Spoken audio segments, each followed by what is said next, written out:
So, following that funnel down. So it gets narrower and narrower with each. So the schematic phase is more broad than the preliminary, and then preliminary leads us to working drawings. Working drawings will be following our project being moved to the capital pool. And I just emailed our budget analyst again right before we started the meeting. Just some answers to some questions about preliminary and schematic design phases. So once we complete those, following the schematic design, we will make a trip up to Richmond and meet with Department of Planning and Budget, and then we'll also meet with Department of General Services. At that point, we'll start narrowing it even more as far as budget goes. Really getting the firm idea, and then kind of that crossover time of the year for the budget amendments. We'll be in Richmond, and we'll meet with representatives just in support of the project. A continued handshake and thank yous for all those that are involved in keeping us in the pipeline, so to speak. So then, following that, we'll enter the preliminary design phase.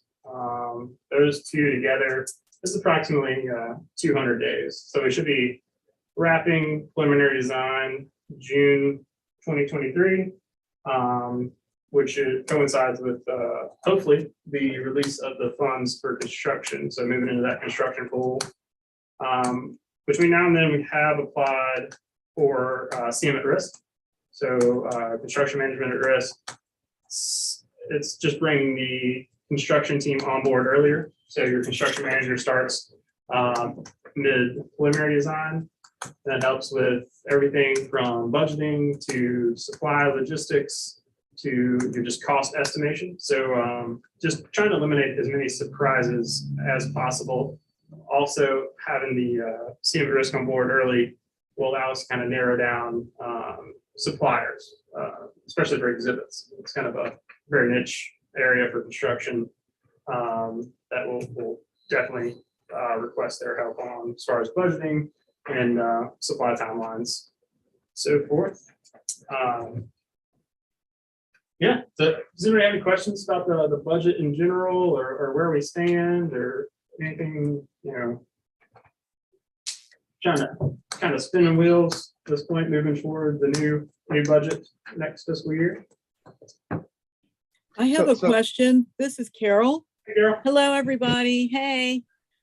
Last week, I spoke with the Department of Historic Resources to try to get a handle on where the review of cultural resources would occur in the project itself, in terms of where it actually fits in, because I was thinking about you saying no surprises, right?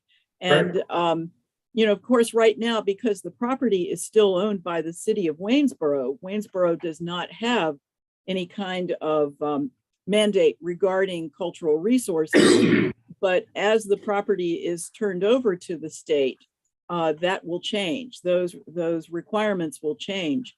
And the likelihood of there being archaeological sites underneath the asphalt in this lot are very high.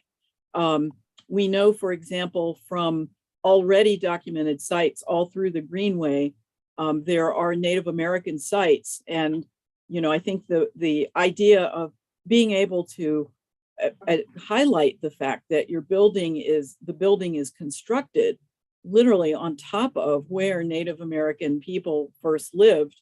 And there are also historic sites as well. There's a mill less than 700 feet away, a mill site that's already documented and so forth. So it's a busy place. It's a busy area. Thomas Jefferson's mound, the mound that he documented, is about 800 feet from the parking lot.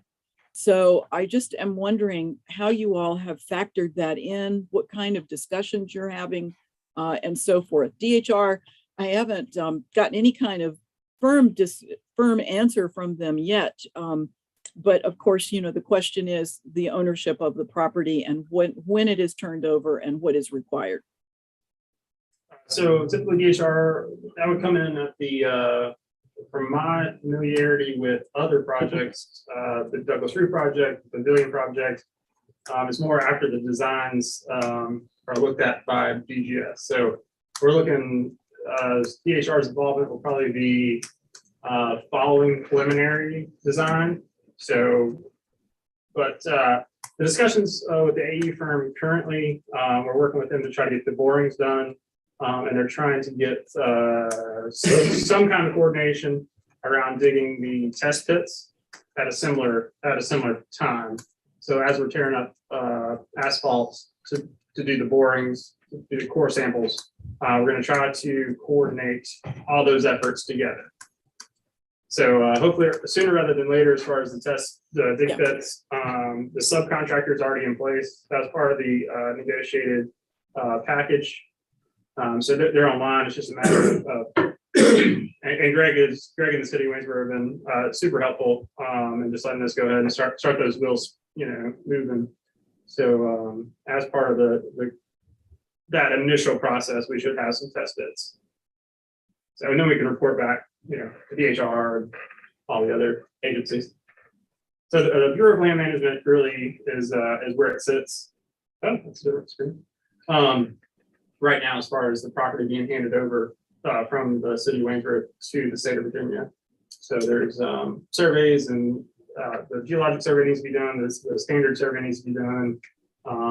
We need utility maps and so forth. So all that's in the works and hopefully coming down the pipe shortly. Thank you. Let us know if you need any help monitoring. Oh, absolutely. Absolutely. So Joe is still appears to be doing the interview. Does anybody have any other questions about the budget or timelines? John, this is Len. So how realistic do you feel this hitting these timelines going to be? I think like anything, nothing's set in stone, right? But this is kind of we have the money for it. It's in the process. The contract's been signed, and these are the dates that the architect has given us. So, Okay. Yeah, I'm pretty happy with it. So maybe this goes back or directed back to Carol. So let's just assume there's a significant archaeological site there. What kind of, monkey wrench is that going to throw into things? Or is that undetermined? Well, I don't think of it as a monkey wrench. I think of it as an incredible discovery underneath a museum, right? But in terms of what it might do to your timeline, that's one of the reasons why I was bringing it up now. Yeah. DHR is very good about working with agencies on ways to keep projects moving forward while work is being done. There are requirements, for example, with firms who are doing projects like this, there are timelines that they have to meet and so forth. So a lot of it depends on what actually remains, if anything, and if it has any kind of integrity. It would be hard to say until we had some testing and understanding of what's actually there. So I guess the upside is it presents the possibility of a real, tremendous interpretive opportunity. Absolutely. Yes. Yep. Yeah, we'd be excited with anything we found. And I know Hayden is excited to get those test pits dug and work with everybody. So hopefully, I think the only issue would be grave sites. And I don't know. That'd be the only big hang up. Everything else, there's a process for everything else that I know of that moves pretty smoothly. So. Well, and there would also be consultation with the tribes. Correct. Yeah, notification and then approval. Yep. Carol, remind us what tribes that possibly could be. Well, we are having this discussion. It's a very complex history. There are multiple nations involved here in the Valley. And so everyone from the Monacan to the descendants of the Susquehannock to the descendants of the Shawnee. Cool.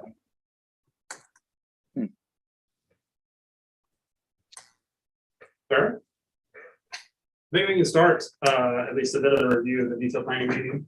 So as everybody knows, last week we were here in Waynesboro and we went over, and it's more the discovery phase that I was talking about earlier. I'm trying to figure out what we like about the original plan, what we don't like about the original plan, what's feasible, what's even to code, specifically the overhang, whether we count that as square footage, what the calculations, how that goes. We met with Guave Homes, Riggs Ward, and Bernard Johnson. Bernard Johnson is the museum designer we have on board as all. The first day, for those of us that were there, was a bit tedious. We went through, I think, every square foot, trying to look at what we thought was appropriate, down to the janitor's closet, what size that should be, and what size the tech room should be. Certainly felt like we rolled up our sleeves a bit on the first day. Just in general, really happy with how it went. There's the discussion of moving the building to the correct side of the property, so out of the floodplain. And then part of that is the, it's Joe.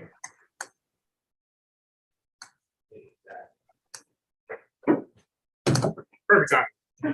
Hi, everybody. Hey, How you doing? Good. Joe, Hi, Len and Mark. Peter Cooper. That doesn't look like yeah, Peter Peter's Cooper. here today. Hi, Faye. Right. Carol. Hey, Ryan. So I was just trying to keep my head above water with the Okay. review of the detailed design. Just started into that, done with Bernard Johnson, Riggs Ward, and kind of got in how happy we were with how grinding it was, and going through every square foot of the space. Oh, God. So First Sorry. day. You say Jonathan, he was almost at the point of doing shadow performance. Well, that's what he's there for. So, pretty good. So where exactly were we on the agenda? the review of the detailed design meeting, Oh, okay. Yeah. Is, I just picked it up. okay. Recapping. The recap.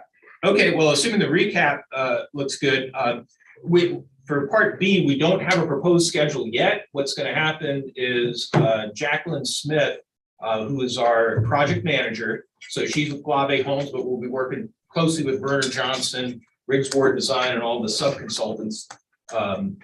She's getting together a stakeholder meeting synopsis. And so once that goes out, we should all review it to see where all that's going. And then what she's going to do is to work with us to start to jump into the schedule. Did we ever get an electronic copy of that schedule? Not the newest one, but we do have, The old one? yes. Well, we'll request the new, they passed out a paper copy. So we'll either scan that, or better yet, we'll request the electronic copy and send that out. That would be slightly adjusted depending upon what they learn in the stakeholder meeting. But it's going to be pretty regimented from there on out. So you can begin to predict based on your calendar when various activities are going to occur. So the big thing right now is we need to re-review the square footage because frankly said, they kind of rushed us in the very beginning with 40 people in attendance asking, do you really want 2,000 square feet for this, or do you want 2,050? I'm like, well, I don't know. Yeah. So that was a little surprising. I feel like we want to just go through that again. But the one good thing was the rough pass through. I don't think we saw too many changes from the pre-plan as far as space allocation. So the space allocation we saw in the pre-plan, I think, is still pretty valid. It's not to say we can't adjust some things here and there, but I think we're going to be okay. So once we get the space allocation out, then we can begin to get to the conclusion of this first phase, which is going to be where we get our cost estimate to turn into the state, which will be the final cost estimate that we'll use for the General Assembly. Jonathan, I don't know if you talked to him at all about your discussions of DPV. Yes, we kind of went over that. Okay. At the very beginning, how things are going there. So, Okay. All right. Good. Yeah. So then, Hey, Joe, how do we factor in Roberto's comments that he sent out as well into whatever that synopsis is going to be, or is that separate from that? no, that's going to be part of it. So Faye and Roberto, and then one of our regional Rotarians who's visited the museum and seen my talks, Harold, Talking about Hal. no, not Hal. Hal didn't submit anything to us. Howard Peter? Crop or Howard Peter. something, huh? Kator. Kador, yes, so Howard Kador. He provided some, he's a retired microbial ecologist, so he has that science background working for him. So they've submitted in writing their comments, and Jacqueline and her team are gonna be taking that into account when they do the stakeholder meeting. So definitely, yeah. So, And that synopsis is gonna be sent out to what group? It will be sent out to, sent to me first, and I'll distribute it to Waynesboro Advocacy Committee. And then we have a running list of everybody who participated, so they'll get it as well, so that we keep everything as transparent as possible. Good. And the good thing too is people who read it, if they don't think their voice was heard, or maybe they wanted to add something, but didn't give it till later or whatever, we can always update it. so Joe, I know there's several trustee members here on this call. I had a long conversation with Roberto about a conversation that was held at the trustee meeting regarding getting everybody up to speed on the new trustees in particular, on the fundamentals of this project, the economic impact, that kind of stuff. You remember, the executive summary we produced for the General Assembly a couple of years ago. I suggested to Roberto that I would discuss that with you and Greg about maybe updating that and possibly having a trustee meeting up here, because in my conversation with him, he felt that there was a lot of information that was kind of not obvious in terms of the sales, the value proposition here, not just for the museum but also for the community. Yeah. Did that ever come up? I mean, Well, I think the sales proposition, so to speak, your value proposition and getting that out to the community, I think that was a part of a lot of the discussions, mainly because, like you're saying, there are people in the community that might not really quite get it. I mean, a lot of people who've been here all their lives, the first thing they fall back on is flooding, right? Yeah. The state will. He was actually speaking of the Board of Trustees, that we need to educate the board in general, the Board of Trustees in general, on not just the history of this, but maybe updating that document, because since that original executive summary was produced, we've gotten the approval for the South River Preserve, which is a significant investment in downtown that's integrated in with the museum. We recently the city approved a $2.5 million investment in the Sunset Park project, which is going to focus on mountain biking, that sort of thing. All that's going to integrate in with the Greenway, as well as a connection up to the Crozet Tunnel. So all of those things were strong support, even beyond what we sold it on originally. So and I know we used to hold, so we had trustee meetings in Waynesboro. He thought there would be some value for that as well. Sounds good. I think Lisa, I don't want to speak for Lisa Carter or Chair. I think she does have some specific plans, including our Douglas Avenue building for the November board meeting. February might not be the funnest time to be exploring South River Preserve and so forth, but it doesn't bother me. I would be happy to work with the team to set up the logistics up here for a February board meeting, if the board would find that helpful. So if that's the wish of this committee, I'd be glad to bring that up to Lisa. I'm sure she'd be agreeable. Yeah, I think, but in advance of that, however, is to take that 4-page executive summary document that we produced, update that with current information. That's fine. Yeah, be glad to do it. All right.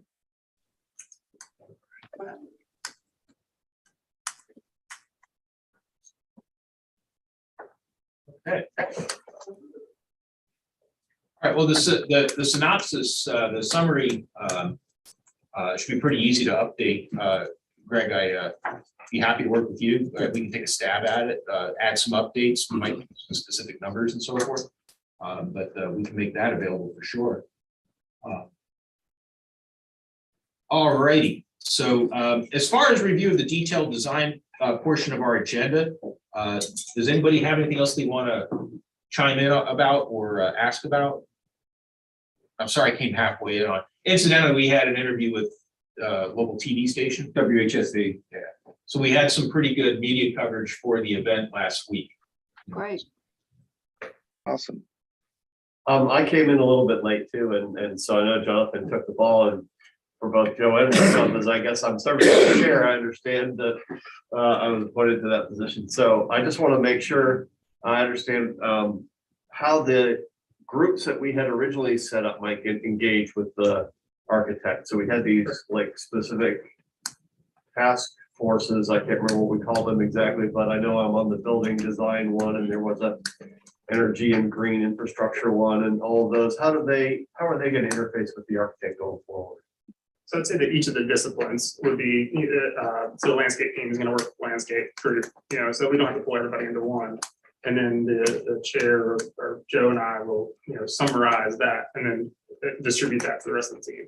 And that way we all stay on the same page, but at the same time, we're not doing duplicate work. And is Jacqueline going to be putting that in the proposed schedule too, like when those meetings are going to be held? Yes, it's roughly just a Gantt chart of when those meetings should start happening. Okay, So they're still formulating what they want to do, with the new, what notes they've gotten, right? So they're summarizing now, they'll produce a summary document. We'll ask them if there's any edits from there, that as a group. Yeah. And then they'll go into kind of the closed, chambered off, like this is landscaping, this is exhibit design, this is, green energy.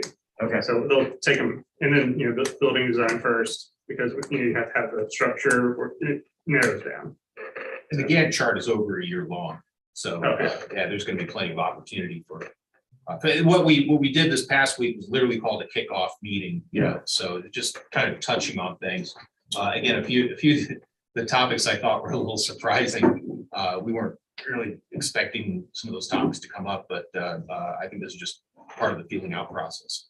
So Yeah, and I didn't get to participate in day one, but I did participate in day two, and there I enjoyed actually just having the more broad conversation about Yeah. what are the stories we want to tell. Yep. And then, use that to inform how we do the design. And we did nothing with really true building design, except for maybe asking about some things that didn't work, what remains important to you, and so forth. So some things that came to the forefront was the kids area. Definitely, we need to continue to work in that direction. That's going to be a huge plus for us.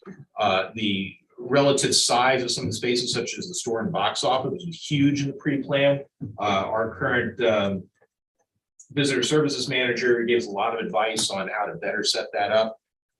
So those were a couple of things. The laboratory came up as a topic, and the tower is gone, right? We know DGS won't let us build that anyway. So it was just a pre-plan. It was just for a cost estimate. That's one of the plus scope of the project. So I think we're in good shape, and definitely we want to have as many people involved in the conversation as possible. So one thing that we haven't yet really done is we'd like to have somehow or another another opportunity for educators specifically to be involved in that, and also to have some of the students from all the schools regionally. And so that doesn't matter how privileged or underprivileged that population is, but we want to make sure that they have a chance to interface as well.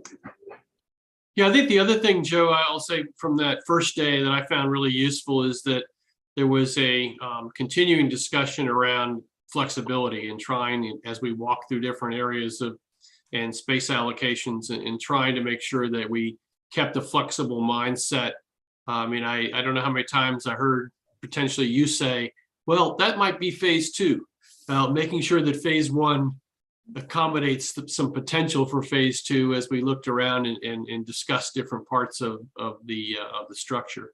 So I think that was really good, and I think they heard that. There were a lot of notes taken by the design guys, and I think that's going to help us to remain flexible as we go forward. Yeah, and I tried to get across to them. This is something we've really digested since the pre-plan was done. That when our current building on Starling Avenue was built, I don't want to put words in people's mouths, but the way I kind of see it is that somebody tried to recreate the Smithsonian but writ small. So everyone's got their office. The executive director's got a giant office. What am I doing with that? right? The staff are sealed off, hermetically sealed from the rest of the museum population. Just the way things are set up, it's like you're trying to take a giant institution and shrinking it down within a community. So we don't have that luxury here, and we shouldn't engage in it. We're talking about at most a 30,000 square foot building, which is a third the size of Starling Avenue. Now, granted, we don't have the full research and collections capacity in this new facility, but we need to be very creative, and that leads to that flexibility in staff spaces. The classrooms are going to be classrooms for a lot of the time. If we look at how Christie runs her education programs, those classrooms are used a lot, but not all the time. Can they be used for rentals, for meeting spaces, for events, whatever? And so, and then the roof space as well, sure, a place for the public, but an event space as well. So I agree with you, Mark, that flexibility really comes in. Another thing that came up, and Tom, I'm sorry, I can't remember day one from day two, but when they were talking about, it was actually during the square footage, they were saying, well, if you want a tank that's going to support whatever aquatic organisms, you need, Oh my gosh. you need 1,000 square feet of support space behind it. And I'm like, well, I don't know that I agree with that, but that's the direction they were going in, so we need to talk specifically about the live animal component. Before we talk to them, we want to have our desires up front, Right. but they were being very cautious and wanting to allocate some of the public space specifically to pump rooms and so forth. So Well, we have lots of models there we can fall back on, I like the agree. one up at Freshwater Institute or the Wild Center up in Adirondacks. All of these places have live animal displays with water, so we just need to find out what their footprint looks like. And use that to inform what they do for us. So. Agreed. I just think that's something we need to kind of suss out in advance of our meetings. Okay. Just one other point I would make that came out of that, Tom, just because you weren't there, was the whole concept of museum space versus multi-use space versus revenue potential. And so that continues to be a discussion about where the ideas need to be in terms of where we have flexible museum space versus fixed museum space, and where we have space that we think we could shift a little bit left or right to potentially generate some additional revenue down the line, whether it's a rooftop event space, or whether it's how we handle the multi-purpose rooms for education. So really good discussion, I think. Trouble is when those kind of discussions is you can go on forever before you come to a decision. So eventually we're going to have to fish or cut bait on these things. And the fish tank needs space, right, for the motors, Joe? Yeah, they do. So I think they had a comment. This is probably getting into the weeds a little bit, but on the water related exhibit, is the plan potentially to utilize the spring, that large spring that where the TU and others, the Coldwater folks, were looking at having a hatchery? Is there some way to access? I mean, it's a huge source, right, Lynn? Of spring water? That's Baker Spring. Baker Spring. It is a huge source, and Irby has actually been having discussions with the property owner about how we could potentially link into that.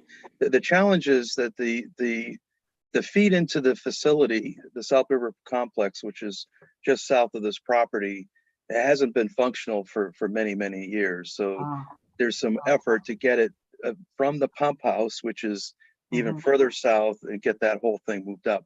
I don't know where that stands in terms of his discussions with Kurt, who's the owner. And I don't know, Joe, if you've gotten an update. Irby usually gives us an update at our CCR meetings, and I don't think they've had a current conversation within the last several months, but I know there's some challenges there. And I think, there may be some potential for some grants to help them, but it's not like there's a tap at the north end of that property that we could just. I knew there'd be infrastructure extension involved, and it may be more significant than we can budget for. I don't know. The last conversation that Irby had given us, the update, was that he was trying to locate the blueprints on the original piping system for that complex, so that they could take a look at, how they could attack that. Great. I can share that I was in that conversation too with Kurt and Irby.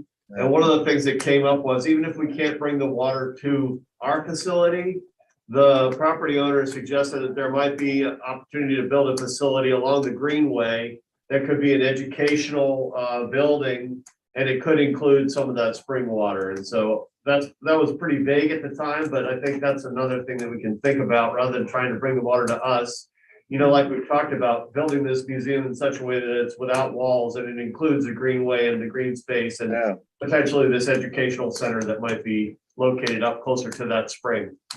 And back original conversations, I'm going back 10 or 15 years, there was some discussion about a living exhibit utilizing the run from the Lith Springs, which is that smaller spring right on the greenway. It's about 900 or 1,000 gallons a minute or something like that. So it's not very big, but that there was some conversation back in the early days about, developing that into some kind of, a living exhibit. So that would be pretty exciting actually, if we, as a fallback position, do something like that.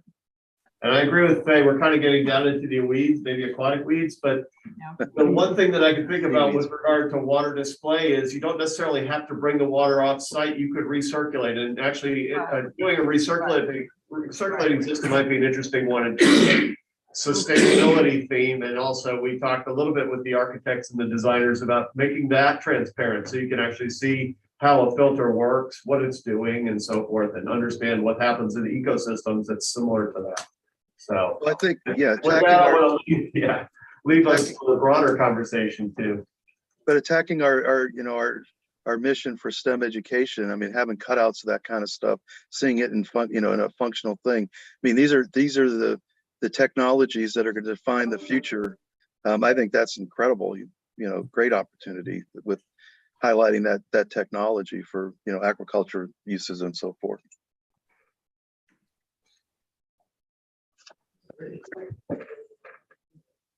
All right, so clearly there's a lot of work to do. And there are some opportunities. We have to see what falls out. I will say, as kind of a day-to-day museum operator, the idea of having a partner such as Kurt and his property there on the Greenway, handling some of the moving water a short distance to a spot that's publicly available, and be part of the overall interpretation sounds like a winner to me. I'm not saying that pumping water over our facility is impossible. Nothing's impossible. You just have to do it. But all that said, we're already doing a heavy lift, just opening up a building. So I just want to caution people along those lines. But all right. But I do think a specific meeting for those who are interested.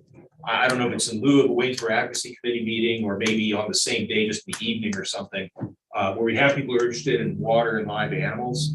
So again, we have a message. I want to go to the architects with very specific messages so that they understand what we want, not wait to be kind of brought along, which I felt, even though I felt we prepared, they asked us some questions that we weren't prepared for that I think they jumped the gun on, to be blunt.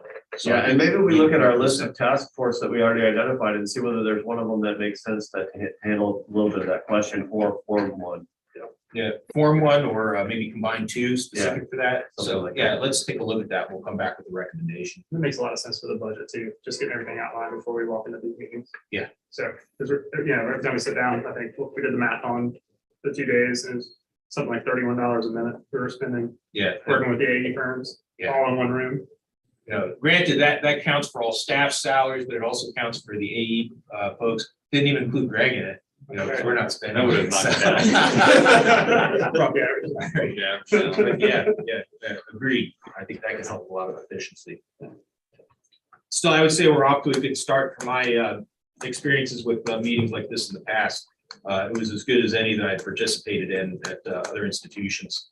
So if it's okay with you, Tom, can we move on to number 4? Please do. We have the future advocacy. I just put an approximate October for maybe a follow-up event. I wouldn't even mind making that more public. Like, I don't know what it looks like, but I mean, we're going to take recommendations, maybe something at the farmers market pavilion where we can display, or maybe tie into another event where we can display any updates on what we have, updates on timeline, updates on any, even if we took existing drawings and showed the circles and arrows the architects are putting on them, you know, as far as points of discussion. I want to show people that we're making progress, because one thing, and it's not our fault, it's just the way the system works, is that we've been going to the public it's sort of like punctuated equilibrium. We have massive amounts of work and then nothing for a long time, and massive amounts of work and nothing for a long time. I would like to stay in front of the public. And this ties into a topic that Jenna brought up, Jenna Conoser, is she recommended, I agree with her 100%. It would be really good to work with the public to have the public understand why we picked this spot, why it's a good spot, why this is good for the museum, why this is good for Waynesboro, even connecting in, as I was being a little facetious before, but the concept of people falling back on flooding, right? We know that there have been improvements to the river in terms of dam removal, bridge abutments, and so forth, right? But at the same time, too, people are going to fall back on their memories of 20, 30 years ago or whatever, you know? And so I think we need to kind of push back against that. And so I think a kind of a follow-up meeting showing our progress, whether it's October or November or something like that. Greg, I don't know, is there another kind of like a downtown event that we could tie Yeah, into? it's October 8th, so 5 weeks from now, it's the fall foliage festival. Right. Walks off Main Street, and we can have, we've already talked to them about having a nonprofit table and display set up, and it's perfectly fine if we want to do that. Okay. What's the date again? 8 and 9. That is widely attended by people from all over the valley. They come from Charlottesville. You know, I think it makes sense, in a great deal of sense, to have a presence there. Well, we'll start to prepare for that. And so we'll be looking for recommendations as to how our presentation is done. You know, if it's just a matter of setting up a couple tables and having easels, we can do that. But if there's something else we can be doing, and maybe this would be a good time. Maybe that would be a good deadline for our synopsis document that Len was asking for. So if we get it done by then, so we can distribute it as needed. Definitely something to distribute and something to collect names for newsletter / mailing list / contributions. Yeah. So Greg, what I was talking about earlier, I don't know if you were in the room or not, but is an update to that 4-page executive summary document that we used about 5-6 years ago. So something more specific to the, you know, the economic impact, that kind of stuff. And Joe, as regarding this flooding thing, I mean, maybe that we can make that a learning, you know, educational opportunity in terms of not just basically saying, you know, we're built out of the floodplain, but why, you know, why it's a difference now. What's different now than it was, you know, for everybody's collective memory, which everybody will tell you about the 5 different floods they experienced downtown and where they were at that particular moment. I think it's important to kind of highlight, you know, why it's different now, you know. And I think the important part was, by anything, is it didn't flood before there was development downtown. I mean, it actually was a man-made, kind of a man-made scenario when you look at the dynamics behind it all. Well, I'll work with Dwayne and get some input from him. If there's some kind of visual that we can already borrow, or if there's some engineer or something that might. Well, not about the flooding, but I could personally see a diagram of the river that shows dam used to be here, bridges used to look like this, you know, to educate people. That He's got that. Yeah. In our South River SRP stuff. We also did a flood study back in 2002, 2003, something like that. You know, it was just on the downtown area that talked about the stormwater runoff issues, the old raceway that used to, you know, accommodate the lumber mill on the site that this building's going to be built on, that's on top of the archaeological finds that Carol has mentioned. I mean, when you look at the whole dynamics of how they channelized the river and all these different things all kind of came into play that caused these, you know, huge, you know, the flooding events, you know, from the 50s on up. But that document, Greg, I don't know if you have a copy of that. I've got it somewhere in my files. I can dig around. The one that the Seegers Engineering did. Oh, yeah, I've got that in my file somewhere. All right. But but Dwayne has, in fact, he just picked them up, otherwise I could show them to a diagram showing exactly what you were talking about, Joe, the dams that came out of the banks have been redone and South River Reserve is gonna do this to it, so. I think done. that's important because it's bringing the river back to its natural condition, at least closer to. So I think that's awesome. Carol, I see you have a question about planning for a universal restroom. The short answer is yes.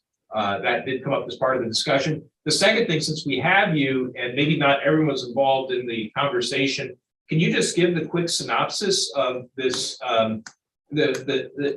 the kind of intellectual and ethical need to do some archaeological work on the site, even though it's not necessarily required by the state. We have committed. I mean, that's in the contract we signed.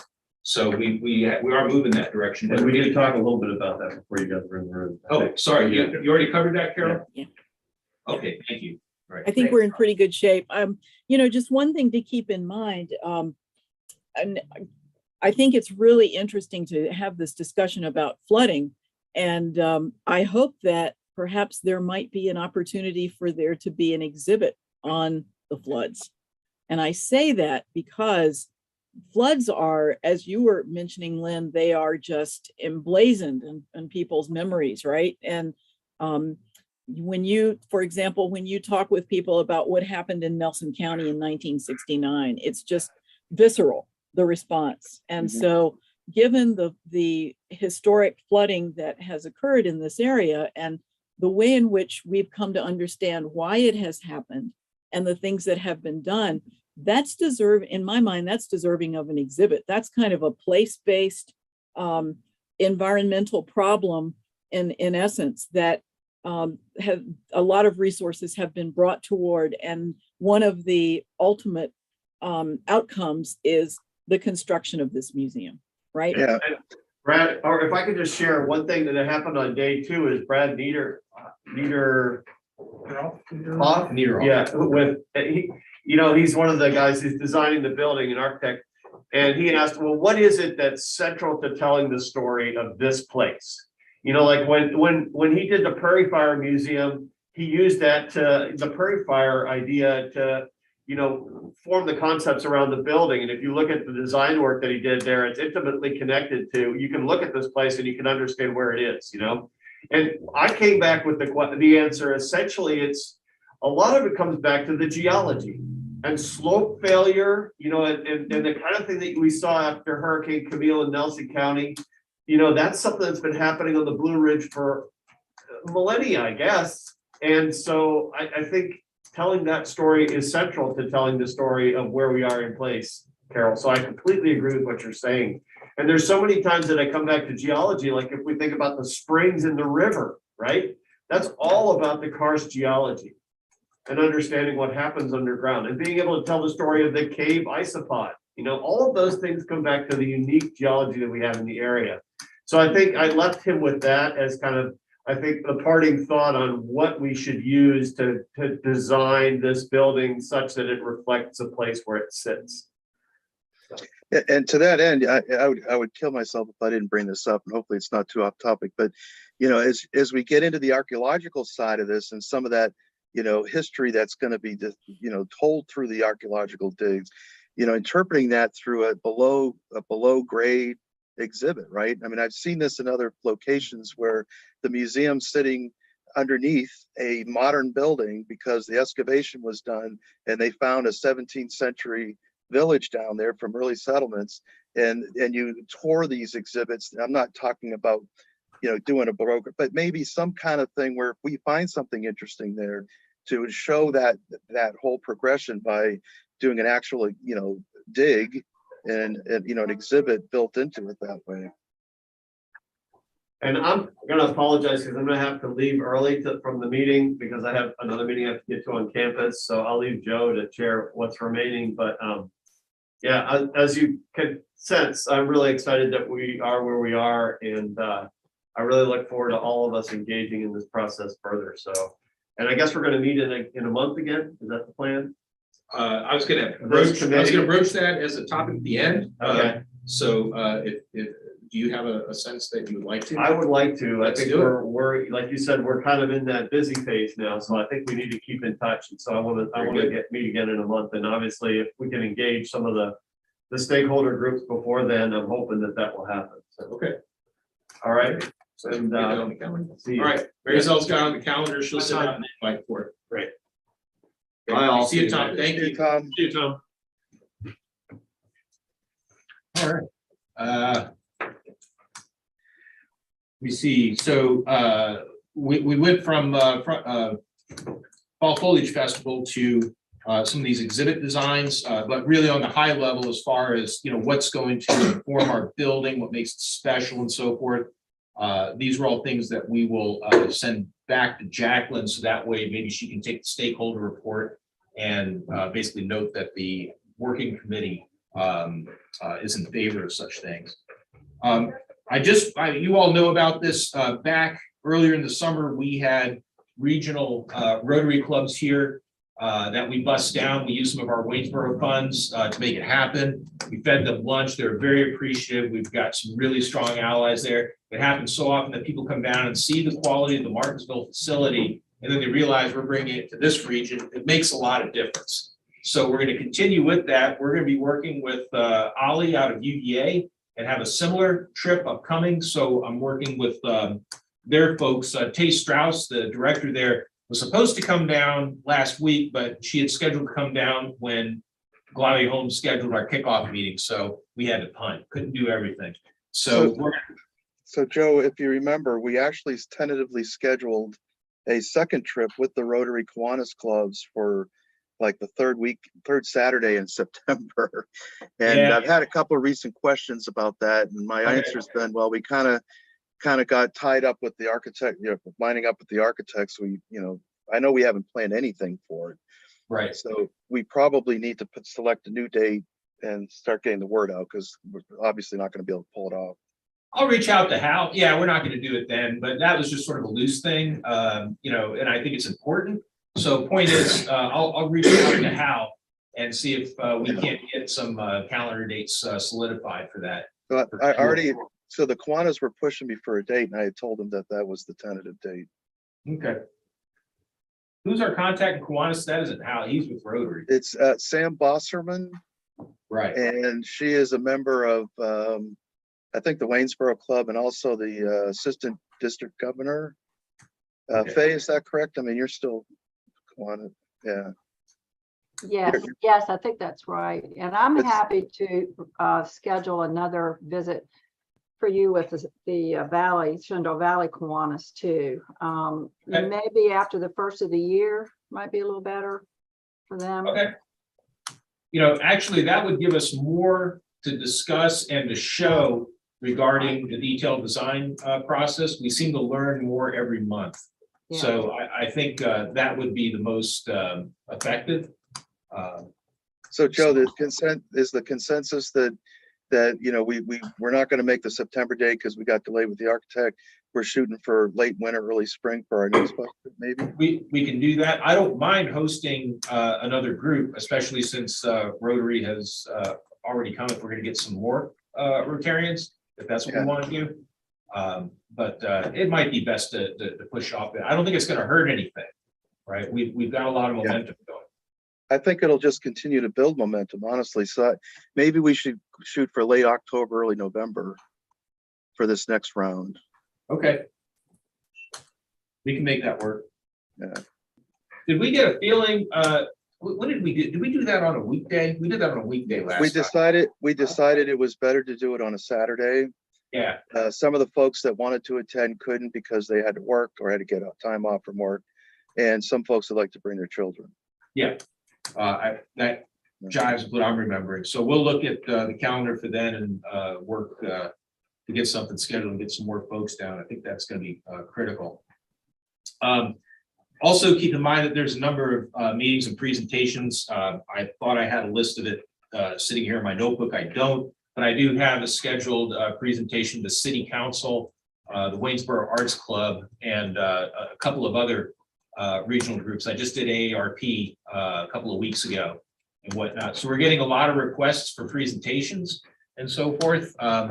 it might actually be useful if we, of just planting the seed here, if we get a couple of you who are very comfortable with the storylines, instead of waiting on me. Now, I want to come and I want to meet these people.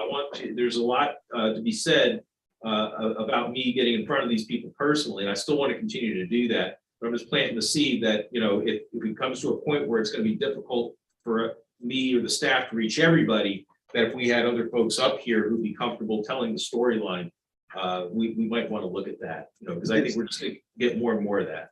You can certainly plug me in where you need me.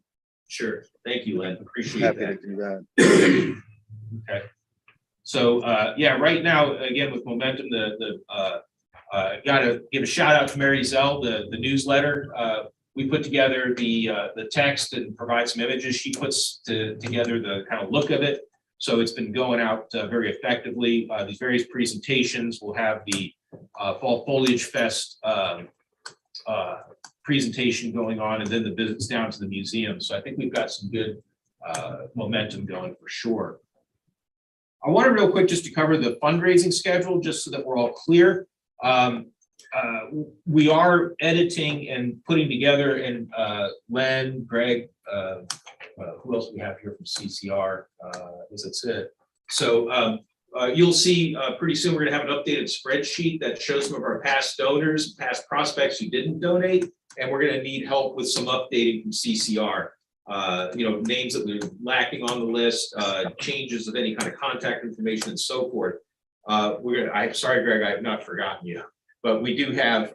We're working with Greg to kind of formulate some information that can go out to some larger businesses to get onto their kind of corporate radar. So that way they know what's upcoming, and hopefully by the time next year comes around, even towards the end of detailed design, we can begin to identify at least some of the bigger picture naming opportunities, which is where I think some of the bigger gifts are going to come from. So that's kind of going on behind the scenes. When people are talking about, when we're going to truly enter a capital campaign to raise the 2 million or hopefully more that we're going to need. The idea, of course, is you like to go into that phase when you've already gotten 70% of your finances in order, and that basically means the state. So once the state gives us the go-ahead that we're approved through movement of the legislature to move into the capital pool, which, fingers crossed, that's what we're going to be shooting for this General Assembly session, then I think we can comfortably go into a full-on capital campaign situation, whether we're going through to start out quietly and then go public, or take advantage of any work we've done in advance. That said, this list that we're going to bring to CCR, I do want to start reaching out to folks. Tom and I sat down with Tammy Radicke, who you know from this committee. She won't be physically attending our meetings anymore because she has another committee assignment that is going to conflict with this, but she's still going to be an important kind of ally moving forward. So she came up with a format for us to use, which is going to be very straightforward and something that I think can be successful. So really the key is going to be that movement to the capital pool before we really start to go public with everything. I know people ask me kind of on the side about that. So does that make sense? Everyone on the same page with that? It's pretty much what I'm telling the CCR. Yeah, I'm pushing them to April. But in the meantime, we need to be refining those lists, right? Up, adding donors, prospective donors, and so forth. Yeah, and Joe, I've already asked Irby to go to Jack Bocock and see if he'd be willing to host another event up at the Royal Orchard Castle there. And then I've also put a bug in John Ross's ear to reconvene a meeting in Virginia as well. That would be good, and my intention is to sit down with Tom. I did talk with John Miles a bit last week, but maybe the three of us can sit down on JMU campus sometime in the near future and talk about the same thing, recreating that kind of. It was a friend raiser last time to turn more into a fundraiser. The Royal Orchard event that was very successful. So Royal Orchard, King Family Vineyards, Wintergreen. They're kind of waiting for. I think they're waiting for us to kind of do our initial go say hi kind of thing. Okay. And that reminds me too. Miss Dee Dee Pancake. She is former president of the BMH Foundation back from the 1990s. She's in the Colonnades, a retirement community on the west side of Charlottesville. Yeah, I know where that is. Yeah. Yeah, she set me up with a presentation there with the goal that she wants to hold an event there at some point, similar to what we did with King Family Vineyard or Royal Orchard, but internal to the Colonnades. So That would be, that'd be a perfect spot, actually. Definitely a good place. Okay, great. Thank you. The last point on the agenda is open discussion. Mary Zell, what did I ask you to remind me of? Hispanic community. The Hispanic. Okay, that's the ask Greg. We're trying to make forays into connecting with our local Hispanic community in Martinsville with mixed success. We have a bilingual exhibit, but I think we're kind of railing our way through the process. So Greg, we're going to hit you up with anything that you can help us on in terms of contacts and or demographics pertaining to the Hispanic communities. We'd like to get them into the discussion as well. And maybe draw on some other institutions. I've had, well, it was actually Tom and Lisa who visited the same museum in Colorado this year by chance. And that particular museum was very strongly integrated into a bilingual situation. And so that was something that they found very appealing. So I think without a lot of effort, we can make some inroads there. So thank you very Joe, much. there's a organization in town that just recently got established called Symbiosis. And the fellow that is the director there holds a PhD in like Latin American studies or something like that. He would be a good guy to connect with. If you could maybe text me. Yeah, I will. What you know, that would be helpful. And then we can find out more in terms of contact info and stuff. I'd be glad to talk to him. I'll be back next week. I'll be here overnight. So if there's, I'm trying to make a few connections, or no, sorry, I'm trying to follow up on some connections. We have some donors locally who want to donate their collections to the museum specific for exhibits. We have one in hand, thanks to Faye. That was the archaeological materials, which would be appropriate for some of our ideas. We have, I think I've told some of you, or maybe all of you, Jasper Burns, who's a retired community college instructor, who's got an extensive fossil collection pertinent to this area. And he's willing to part with it and to help us curate it as far as an exhibit. So I'm going to be making some connections there. Hayden Bassett is coming. He'll be giving a talk at the Wayne Theater next Tuesday, 7 p.m. And so he's going to be talking about his Cultural Heritage Monitoring Lab and its efforts and the connections historically back to the Monuments Men. So encourage you all to come to that. But why was I bringing that up? I was coming back to that. Oh, maybe that's somebody I can follow up with, getting back to the information that you're providing me, Len. What days are you going to be in town next week? Tuesday and Wednesday. Okay, I don't get back till late Wednesday, so. Okay. So there's I'll a text very, you. very well organized Latino, Latinx community here in Harrisonburg, tied into the educational system and a number of really important cultural events. We've got the Latinx Film Festival that's coming up, the International Festival.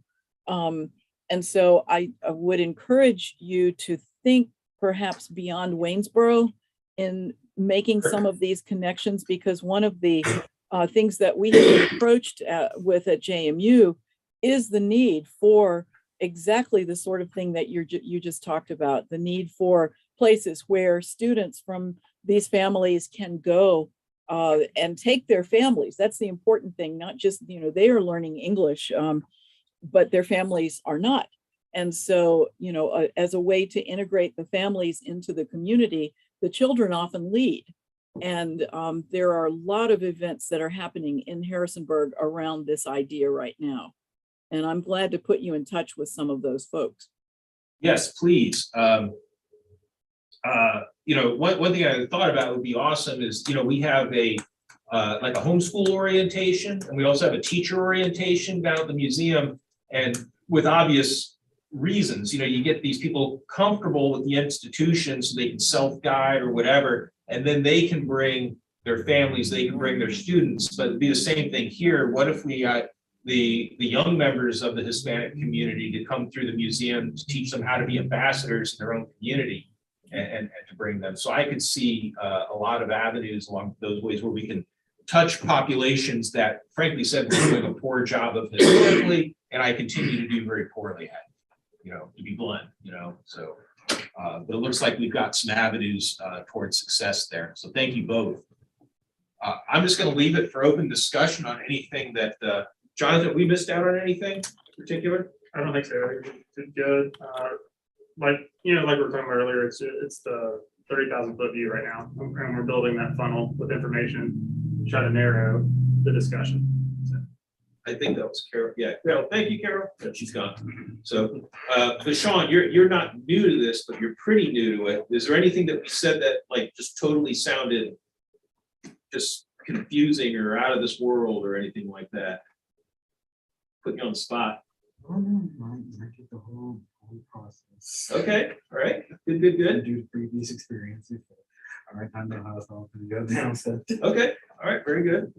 So there we go. Just so the board members can see that we've got Mark, we do my evaluation. You can just say that I'm clear as day about everything that I ever said. That's good. Ryan, do we have any holes in our presentation that you're aware of from your perch? No, I don't think so. I had a lot of notes from last week, and I think this just adds to it, and I feel like we're on a good trajectory. So I yeah. just want to congratulate the staff in particular for getting us to this point. It's taken not only your time, but your, you know, commitment years at this point. So great work. Yep. And it's very exciting. Keep up the energy. Yes. Yeah. Hard work and a commitment to a vision. Yep. All right, well, we're getting there, and it's almost job security, but I would like to see this project sunset at some point so we can start to look at what the next level of success is. That's good. Greg, you got anything you want to add? You know? Gene? Yeah. Okay, Mary Zoe, you good? Okay. Len, you've talked a lot. Mark, you've talked a lot. Yeah. You don't want to hear from me. You guys have anything you'd like to add? No, not for me. Great. All right, well, Mary Zoe will send out the meeting announcement for next month. And hopefully by then, the calendar will kind of come into kind of clear resolution. And at that point, we'll also have probably another half a dozen or dozen things on the calendar that will either be individual efforts or group efforts. So we can kind of huddle around those. So, all right. Otherwise, I think we're good. All right. Thank you for joining. Well, thanks for joining from New Hampshire and Stanton and Martinsville and Richmond. It's like, got it. Now start getting interstate audience. Yeah. All right. We'll talk soon. We'll be in touch.